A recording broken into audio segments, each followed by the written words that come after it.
Bismillahirrahmanirrahim. Assalamualaikum warahmatullahi wabarakatuh. Perkenalkan, nama saya Rifki Azhari. Saya berasal dari Lombok, Nusa Tenggara Barat.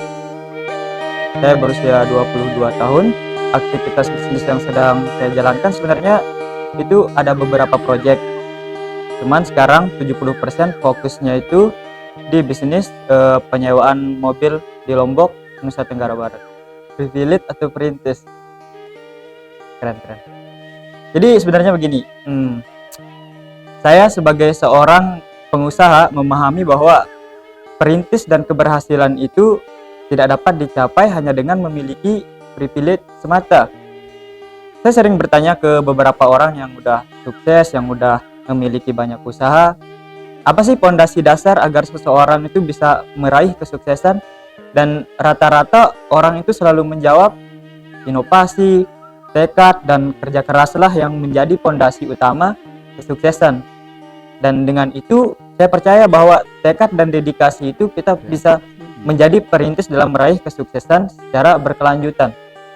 Tapi privilege dan perintis itu sebenarnya nggak penting-penting juga sih, karena kita itu sebenarnya bukan pengamat tapi sebagai pelaku.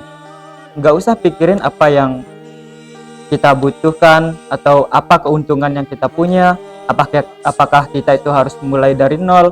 Yang penting itu kita berani terjun langsung, berani mengambil resiko, dan berani berinovasi.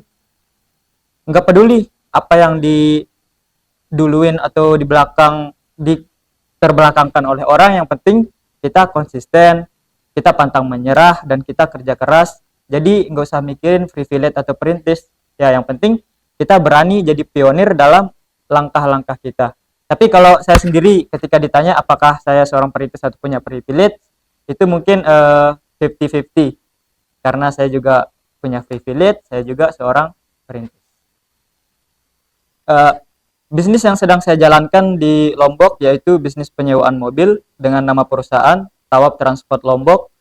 Itu adalah perusahaan penyewaan mobil yang didirikan dengan visi memberikan pengalaman perjalanan yang tak terlupakan bagi pelanggan.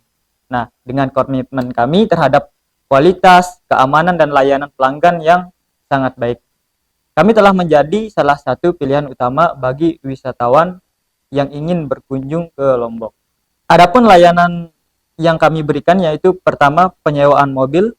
Kami menyediakan berbagai macam jenis mobil untuk kebutuhan perjalanan, mulai dari mobil keluarga hingga mobil mewah.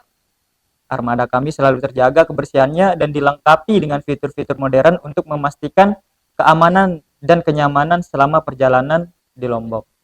Kemudian yang kedua yaitu ada layanan pengemudi. Kami juga menyediakan layanan pengemudi profesional yang siap membantu Anda menjelajahi tempat-tempat wisata terbaik di Lombok. Para pengemudi kami ini telah berpengalaman itu sampai puluhan tahun. Dan mereka itu paham betul tentang pengetahuan destinasi wisata di sekitar Pulau Lombok. Yang ketiga yaitu layanan pelanggan, karena kepuasan pelanggan adalah prioritas utama kami. Tim layanan pelanggan kami itu siap memberikan bantuan dan jawaban atas pertanyaan atau permintaan kalian dengan cepat dan ramah. Kami juga berkomitmen untuk memberikan pengalaman yang menyenangkan tanpa ada masalah selama kalian menyewa mobil di perusahaan kami. Kesulitan saat berbisnis sebenarnya banyak sih, cuman kalau dijabarin ya mungkin yang pertama itu ada ya persaingan yang ketat, karena bisnis penyewaan mobil itu sering kali memiliki persaingan yang tinggi. Banyak perusahaan sejenis bersaing untuk menarik perhatian konsumen. Yang kedua itu ada biaya operasional yang tinggi. Biaya operasional termasuk perawatan mobil, asuransi, bahan bakar, dan pemeliharaan. Belum lagi kemacetan dan di lalu lintas, karena itu sangat berisiko ketika ingin mengirim mobil. Mereka harus menunggu lama, terus ketersediaan dan pengambilan mobilnya nggak tepat waktu. Yang keempat yaitu ada resiko kerusakan dan pencurian, karena kita juga tidak bisa terhindar dari hal-hal tersebut. Yang kelima itu ada perubahan peraturan dan kebijakan mungkin dari pemerintah setempat terkait dengan penyewaan mobil.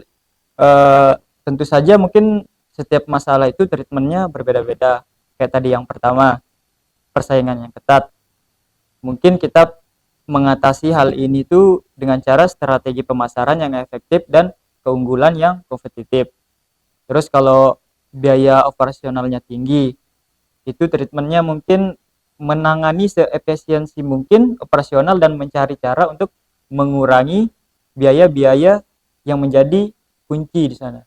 Ya, jadi begitu. Untuk menangani setiap masalah di bisnis itu perlu treatment khusus mungkin dari beberapa masalah-masalah yang dihadapi. Semua pengusaha tahulah hal-hal seperti itu. Tentu saja saya sebagai seorang muslim, saya mengagumi nabi kita yaitu Nabi Muhammad SAW.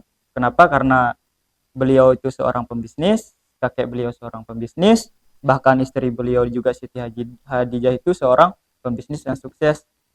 Kalau di Indonesia sendiri role model saya itu seorang pengusaha yang sukses, Bob Sandino, karena Bob Sandino sendiri yang membuka pikiran saya untuk menjadi seorang pengusaha. Sedangkan kalau di film itu ada Thomas Shelby di serial film Peaky Blinders. Para anak muda yang berpotensi besar, mari kita renungkan bersama tentang pentingnya menjadi pengusaha di zaman ini. Nabi Muhammad SAW pernah bersabda, sesungguhnya belanja yang paling banyak mendatangkan berkah ialah belanja yang dilakukan pada waktu kita memulai hidup berumah tangga, belanja yang dilakukan dalam peperangan, dan belanja yang dilakukan untuk sebuah usaha yang halal. Itu hadis riwayat At-Tirmizi. Hadis ini menunjukkan kepada kita bahwa usaha yang halal merupakan jalan yang penuh berkah, baik bagi kehidupan dunia maupun di akhirat. Sebagai anak muda, kita memiliki energi, kreativitas, dan semangat untuk terus berinovasi. Mengapa tidak kita memanfaatkan semua potensi ini untuk menciptakan peluang-peluang baru dan memberikan manfaat bagi orang banyak? Menjadi seorang pengusaha bukan hanya tentang mencari keuntungan materi, tetapi juga tentang memberikan nilai tambah bagi masyarakat, menciptakan lapangan pekerjaan, dan berkontribusi dalam membangun ekonomi yang berkelanjutan. Ketika kita memiliki usaha yang halal dan bermanfaat, itu juga bisa menambah pahala bagi diri kita sendiri. Jadi, mari kita genggam peluang-peluang yang ada di sekitar kita. Jadilah orang yang berani mengambil resiko dan terus belajar dan berinovasi. Ingatlah bahwa setiap langkah kecil yang kita ambil menuju kesuksesan adalah investasi untuk masa depan yang lebih baik. Dengan berusaha keras, tawakal kepada Allah Subhanahu wa taala dan selalu mengedepankan integritas dan kebaikan dalam setiap tindakan kita, insya Allah kesuksesan akan menjadi milik kita. Semoga kita semua menjadi pengusaha yang sukses dan bermanfaat bagi umat dan bangsa. Saya Rifki Azhari. Assalamualaikum warahmatullahi wabarakatuh.